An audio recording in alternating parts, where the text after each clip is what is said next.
Please hit the like button, comment, and subscribe. Turn on post notifications so you know when a live stream pops your drops. Appreciate y'all coming back. Share this out as well. Training camp is about a month away, and it's still a bit of a dead time here in the NFL offseason, so sharing out really does the job. Appreciate it. So, if you guys haven't been to a roster bubble series video before, what I do is I take a player that's on the cusp of being cut, and then I talk about their background. I go into the competition, who's competing with them for a roster spot. Then I go into how they could win a spot on the roster, how they could lose a spot on the roster, and then a prediction at the end. So today's candidate is Vernon Butler, former Carolina Panther, former Buffalo Bill, and I think that's pretty much all the teams he's been with to this point. Vernon Butler is about 29 years old, almost 30. He was actually also with the Raiders in 2022. I believe he was actually trying out with them, then got cut in the preseason period. But anyway, up to this point, was drafted in 2016 by Dave Gettleman with the Carolina Panthers, first-round pick out of Louisiana Tech. So there's that. Up to this point, 8 sacks in his career, 110 tackles, 15 tackles for a loss, 21 quarterback hits, and a total of 77 games, 19 started. Last year for the Giants, no pressures, no quarterback hits, just one game played in, 4 tackles, 2 solo tackles, 2 assists. As I said, no pressures, no quarterback hits, no sacks, nothing like that. And in that game, he played about 14% of the snaps, which equates to 12 total snaps.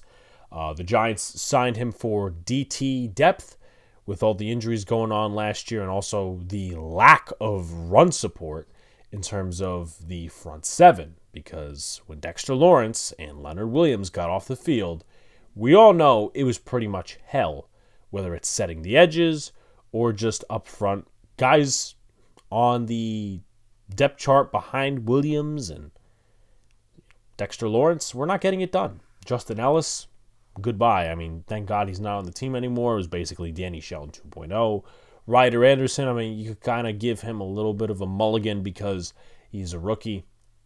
But it was just not a pretty DT room, and Vernon Butler only played one game, which kind of explains a lot because, well, guess what? He really didn't do anything in the one game he played in.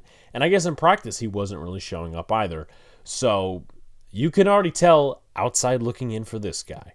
And he's an older vet, probably the oldest in terms of who's competing in that room.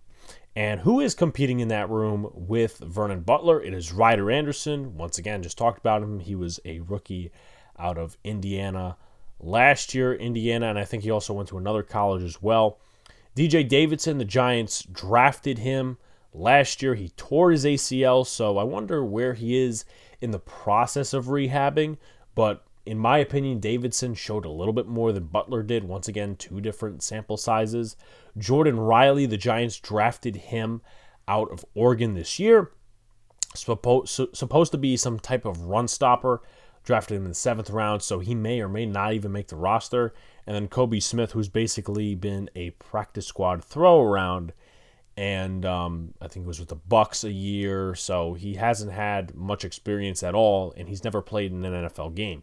So Vernon Butler, it's an interesting situation for him. Also, Dexter Lawrence we talked about, Leonard Williams we talked about, but also as well, Raheem Nunez-Roches, I think he is a lock to make the roster, so you probably won't see a video on him. Also to note, a guy like A'Shawn Robinson. The Giants signed him to a solid contract to help stop the run. So they need maybe 1 or 2 guys more back there on the defensive line besides Jihad Ward. And that's pretty much that. But how can Vernon Butler win a spot on the roster? Staying healthy. Availability is the best ability. It's going to be commonly mentioned in these videos. Availability is the best ability, and the Giants need that with depth. If Dexter Lawrence goes down, or if Leonard Williams goes down, or maybe A'Shawn Robinson is not ready to come back, and I think he will be on whatever the day is, I think September or something, against the Cowboys, right? The Giants need depth in that area, and they need solid depth, guys who could do things. And even if it's just doing the simple stuff, like putting yourself in position so that a teammate can make a play. But overall, how can he win, stay healthy, elevate himself above the younger and inexperienced cats? Once again, Jordan Riley, he's a rookie. Kobe Smith, basically a rookie. And then Ryder Anderson, who got a few games experience last year. And DJ Davidson, who I think played a total of 5 games. I believe he tore his ACL against the Packers. So that's just, one there. Fill the gaps, play the run well, or use vet experience versus younger cats against the pass. He's not really known to be some sort of a pass rusher. As you see, only 8 sacks in his how-many-year career spanning back to 2016. So obviously, his fit in terms of strength and weakness and all that sort of stuff, characteristics and all that, run is better suited for his strengths than pass rushing. So there's that. Those are ways he can win. How can he lose? Injury. Obviously, availability, best ability, and if you're not available, then you can't play, obviously. Quiet camp. Obviously, once again, the competition, it's a lot of young cats, and if you have a quiet camp against guys on the second and third team, you're not really making it out on the roster, on the 53-man in September. It would be really tough for Brian Dable and Joe Shane to give you a mulligan just because, hey, listen, we were with you when you were in Buffalo. I mean, that would be a really, really big mulligan. Blown out versus the run. The Giants cannot see that. In terms of the coaching staff, if they see that, I think that's going to be the end-all, be-all for some of these guys. Jordan Riley, okay, maybe more of a mulligan there because he's a rookie. But Kobe Smith, guy who's been floating around on the practice squads. I'll call him a practice squad whore at this point. But Kobe Smith, Vernon Butler, specifically for this video, Vernon Butler, if he's blown out versus the run and the Giants can't stop the run in the preseason, it's going to be bad for the Giants because they may not have depth behind their rotational 4, which is a problem, and then also a problem for Vernon Butler, a guy who's trying to stick to a roster. So if he's blown out versus the run, bullied against interior O-linemen in pass pro, I mean, that's not a good sign, but at least try to stop the run. At least make plays to stop the run. If he cannot do that, he is going to be off the roster. I'm telling you guys right now, and it's already outside looking in. But anyway, I do have him getting cut. I think it's way too late in his career.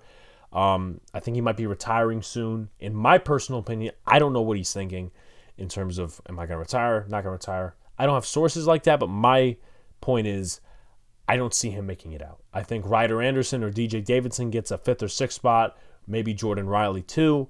We'll discuss that in future videos, but I just don't see Vernon Butler getting too much of a high praise unless he just totally breaks out one game for the Giants in 22. I mean, that doesn't really say too many good things, especially in a game where they gave up a lot against the run in that game against Washington where we tied. So like, comment, subscribe, turn on post notifications so you know when live stream pops drops. Appreciate y'all coming back. Share out, do all the good stuff, and we'll see you in the next video.